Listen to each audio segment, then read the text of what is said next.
Salamlar, her vaxtınız xeyir olsun. Bilirsiniz də şaurma yemişdim. Ondan sonra dünən sizə göstərməsəm də bir dənə də Big Mac yemişdim.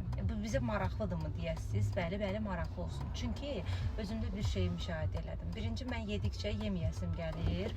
Yəni yedikcə məndə asıllıq yaratmır. Əksinə, belə prosta yeyirəm ki, doğrudan yəni bunu istəyirdin, Leyla, bu nədir? Belə də yəni heyf deyil, sən qəşəng yeməklərin onlardan ye və s. Doğrudan deyirəm, yəni istəyirəm, yeyirəm, yeyəndə də peşman olmuram, dəymir də yəni ona. Amma dünən istəyərək yedim. Bugün üzümdə artıq səpkirədir. Məsələ budur ki, həqiqətən də bağırsaq bizim ikinci beynimizdir. Biz nə yeyiriksə odur ifadəsi bax tam olaraq elə bu qidalanmada özünü göstərir. Biz nə yeyiriksə oyuq. Əgər sizin üzünüzdə səpkilər varsa, ilk öncə qidalanmanız